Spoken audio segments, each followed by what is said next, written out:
Meus irmãos e minhas irmãs, eu vou hoje tratar de Pápias e o milenarismo.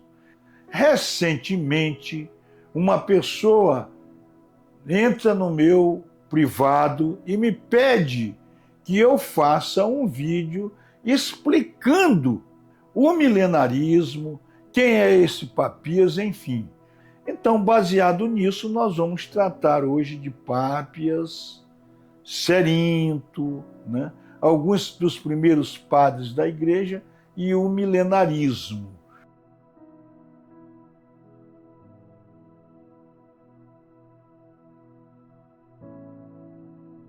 Que a paz do Senhor Jesus, que o amor de Deus, em comunhão com o Espírito Santo, nos guie em mais um tema que nós vamos desenvolver, que é a Trindade Santa, que é o nosso Deus único e verdadeiro, sempre nos abençoe, porque nós aqui estamos tratando exatamente de Deus, do projeto de Deus pela humanidade, do amor de Deus pela humanidade.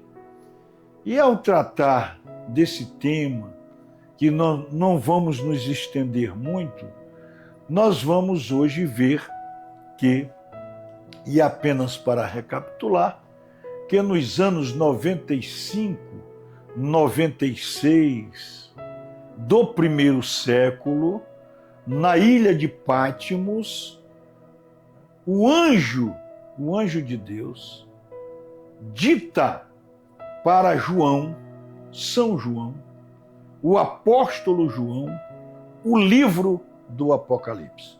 O livro do Apocalipse é o livro da palavra de Deus, da Escritura Sagrada, o último livro. E este livro, ele não foi um livro inspirado.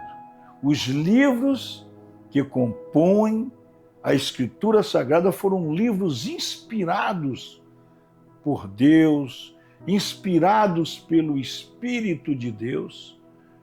Mas esse livro do Apocalipse, que o milenarismo trata do livro do Apocalipse, foi um livro que foi ditado, né, para que o apóstolo João escrevesse, né, mas foi ditado pelo anjo de Deus. Então é um livro muito especial. E por ser um livro simbólico, um livro de uma linguagem simbólica, de uma linguagem alegórica, ele exige uma forma especial de sua interpretação, de sua exegese, né? Por isso, é que é um livro muito discutido. O livro do Apocalipse é o livro que mais se escreveu, né, dentre todos os livros da Escritura Sagrada. O livro do Apocalipse é o livro que mais se tem discutido e que mais tem sido, né, alvo de interpretação. Então, em toda a história da Igreja, o livro do Apocalipse é o livro que mais chama a atenção, é o livro que mais fomenta discussões, porque é um livro, né, que foi escrito, né, com uma linguagem especial, com uma linguagem simbólica, uma linguagem alegórica.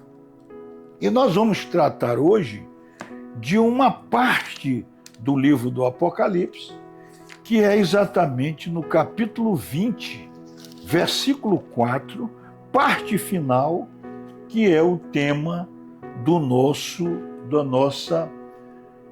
vídeo hoje. Diz aqui o capítulo 20, versículo 4 do livro do Apocalipse. E eu vi também tronos que foram ocupados por aqueles a quem foi entregue o julgamento, e também as almas dos que foram decapitados por causa do testemunho de Jesus e da palavra de Deus, e que não tinham adorado a besta ou a sua imagem, nem recebido o sinal na testa ou nas mãos. E eles viveram e reinaram com Cristo durante 1000 anos. Muito bem. E se reinaram e viveram, e eles reinaram e viveram com Cristo durante 1000 anos. Aqui está o milenarismo, este reinado de 1000 anos.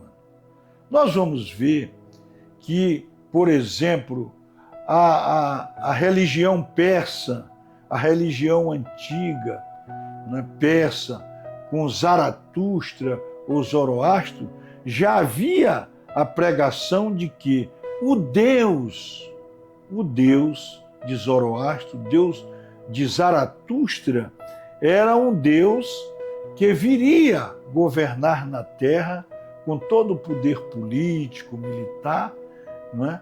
Ali existe uma espécie de um reinado terreno, de um reinado divino na Terra.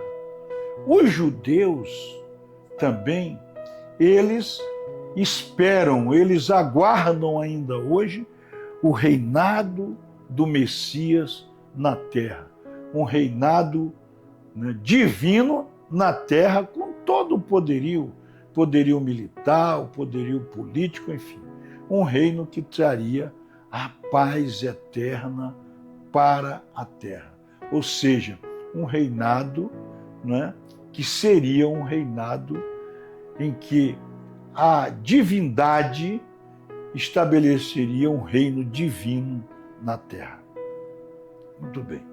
O Papias, ou Pápias, que foi bispo de Hierápolis, lá na Ásia Menor, e foi, inclusive, abençoado, né, e ungido por João Apóstolo.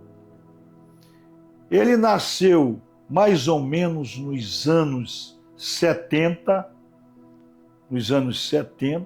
no primeiro século, e deve ter vivido aí até os anos de 130, 140, mais ou menos do segundo século, e ele foi discípulo de João. E pelo fato de ter sido discípulo de João, ele disse àquela época que o milenarismo iria realmente se estabelecer no mundo. Jesus desceria do céu e estabeleceria um reino terreno de paz, um reino divino aqui na Terra. Isso causou uma tremenda confusão na época. Como ele era uma pessoa muito próxima de João, do apóstolo João, alguns padres importantes da igreja primitiva acreditaram nele. Por exemplo, não é?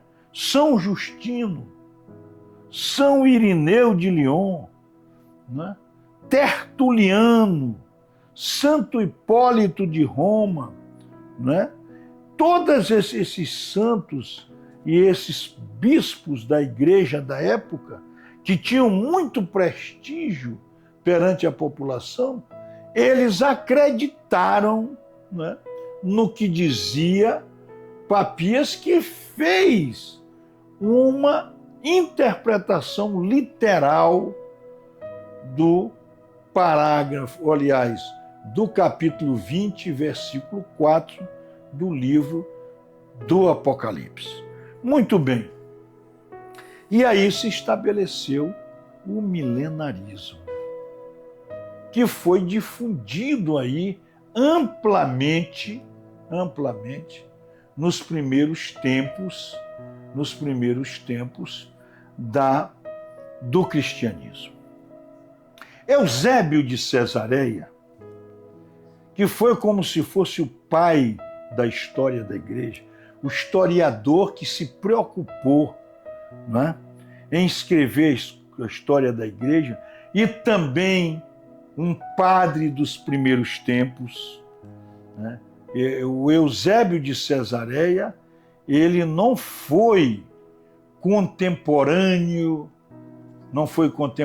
de Papias, mas ele combateu o milenarismo de Papias e ele escreveu aqui, é importante, o livro dos Padres Apostólicos, o primeiro volume da coleção patrística, na página 324, ao tratar, né, de Papias, na introdução sobre Papias, descreve o seguinte: uma das críticas que Eusébio de Cesareia dirige a Papias é o fato de ele ter se inclinado com muita fé para o milenarismo. Esta fé teria nascido de uma interpretação muito literal do livro do Apocalipse, capítulo 20, versículo 4, onde se lê ao final: vi também as vidas daqueles que foram decapitados por causa do testemunho de Jesus e da palavra de Deus, e dos que não tinham adorado a besta, nem sua imagem, e nem recebido a marca sobre a fronte ou a mão. Eles voltaram à vida e reinaram com Cristo durante 1000 anos. Nota a Bíblia de Jerusalém sobre este versículo. Esta ressurreição dos mártires é simbólica. É a renovação da igreja depois do término da perseguição romana, com a mesma duração que o cativeiro do dragão. O reino de 1000 anos, e, portanto, a fase terrestre do reino de Deus, desde a queda de Roma até a vida de Cristo. Para Santo Agostinho e muitos outros, 1000 anos se iniciam com a ressurreição de Cristo. A primeira ressurreição seria, então, o batismo. Desde a igreja antiga, uma corrente da tradição interpretou literalmente este versículo. Após uma primeira ressurreição real, a dos mártires, Cristo voltaria sobre a terra para um reino feliz de 1000 anos, em companhia de seus fiéis. Aqui está, não é? Primeiramente nesse texto, uma crítica de Eusébio de Cesareia, que era contrário, né? a esta interpretação do Papias e de muito daqueles padres que eu falei. Na página 330 do mesmo livro, Padres Apostólicos da Patrística, na página 330, diz aqui, Eusébio de Cesareia: entre essas coisas, diz que haverá 1000 anos após a ressurreição dos mortos, e que então o reino de Cristo se estabelecerá fisicamente nesta nossa terra. Suponho que tenha essa opinião por ter interpretado mal as explicações dos apóstolos e que ele não compreendeu as coisas que eles diziam de maneira figurada e simbólica. O fato é que, segundo o que se pode deduzir dos seus próprios discursos, Papias parece homem de inteligência curta. Todavia, ele é culpado pelo fato de muitos escritores eclesiásticos que lhe sucederam adotarem a opinião dele, pois confiavam na antiguidade desse homem. Foi o que aconteceu com Irineu e outros que pensaram as mesmas coisas que ele. Pápias também transmite em sua obra outras explicações sobre os discursos do Senhor, ouvidas do já citado Aristião, assim como tradições de João o presbítero. Remetemos a ela todos os que têm interesse em conhecê-las. Então, nessa obra importantíssima da antiguidade, Eusébio de Cesareia combate duramente o milenarismo terrestre como Pápias. Pápias, naquela época, teve, além da adesão desses padres, um herético chamado Cerinto, que nascera e tiveram uma vida entre os últimos tempos do primeiro século e alguns anos do segundo século, um herético, um gnóstico, né, que era inimigo da Igreja de Cristo, pregou também o milenarismo de uma forma muito forte, e que causou realmente uma grande confusão, um grande furor nos primeiros tempos. Mas nós tivemos, por exemplo,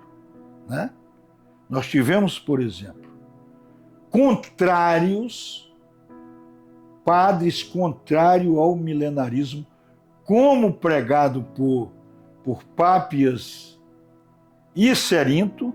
Nós tivemos Orígenes, São Dionísio de Alexandria e, sobretudo, Jerônimo e Agostinho. Jerônimo e Agostinho, lá no século IV, definitivamente pelo prestígio que tinha, São Jerônimo, que fez a tradução da Bíblia do hebraico e aramaico para o latim, lá na Terra Santa, e que se tornou um nome importantíssimo para a igreja primitiva, e também Santo Agostinho, ambos do século IV, defenderam rigorosamente uma interpretação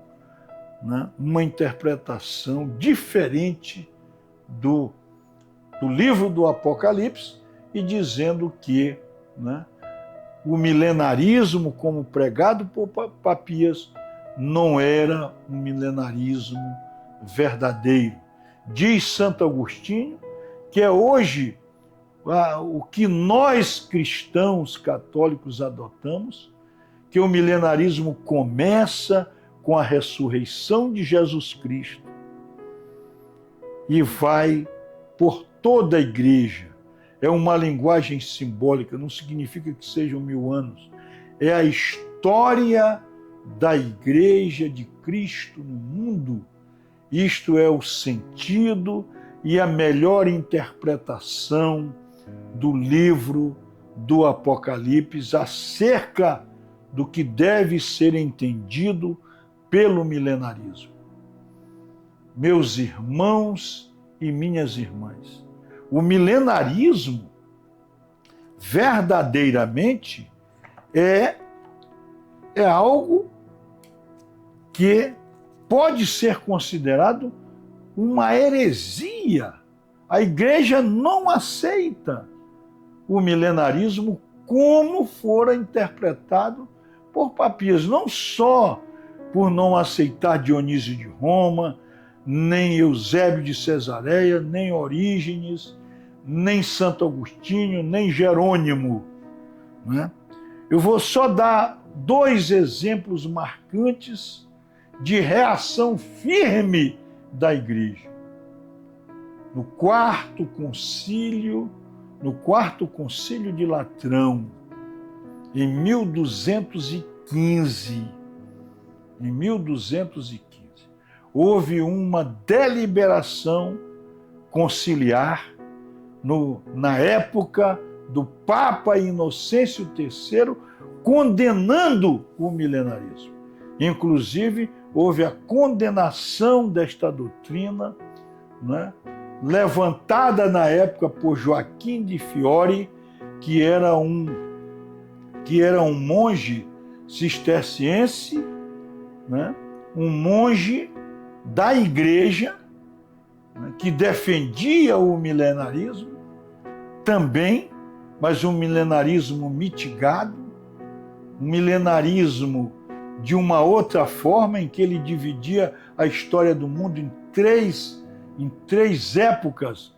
A época de Deus, né, que já Deus Pai, que já havia passado, a época de Jesus Cristo, Filho, que é a época que nós vivemos, e uma época posterior, que seria uma época do Espírito Santo. Isto foi no Concílio de Latrão, quarto Concílio de Latrão, de 1215, rechaçada essa ideia pelo Papa Inocêncio III. E, em 1944, o Decreto 19, de 21 de julho, subscrito pelo Papa Pio XII, né?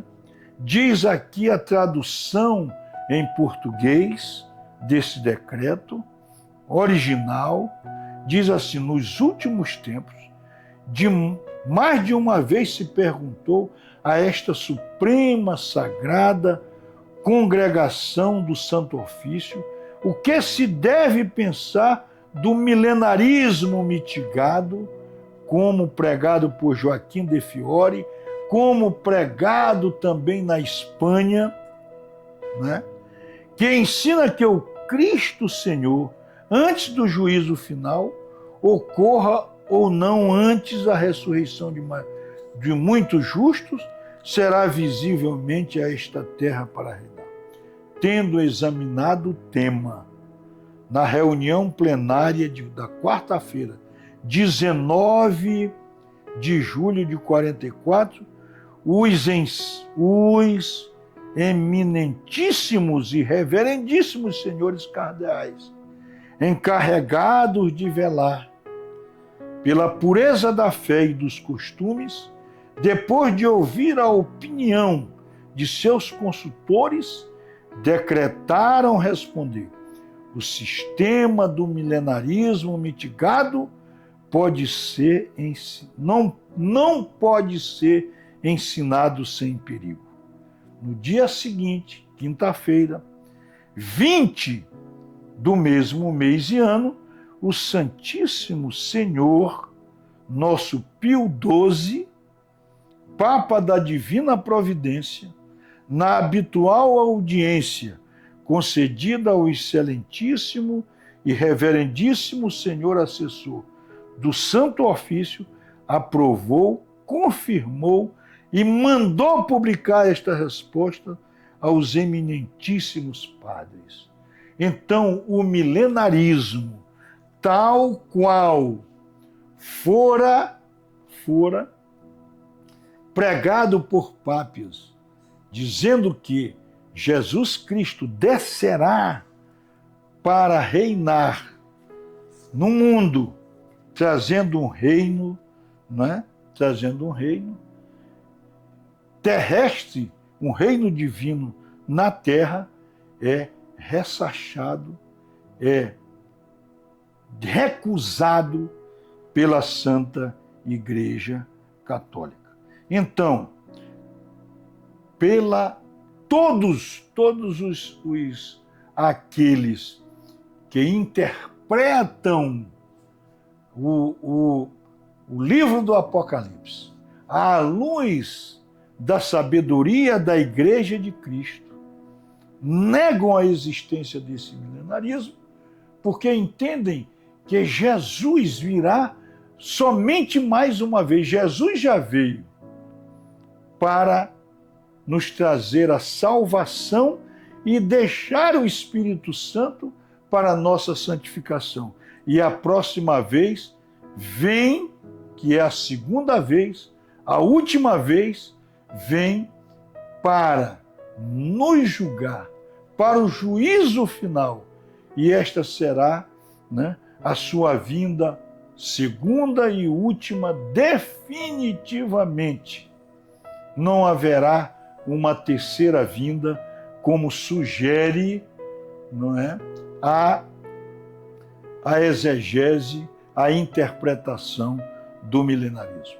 Então, feitas estas considerações, eu reitero aqui, à luz do magistério da Igreja de Cristo, que a nossa Santa Igreja Católica não aceita o milenarismo, né, como pregado por Papias, como pregado por Joaquim, pelo monge Joaquim de Fiore, na Idade Média.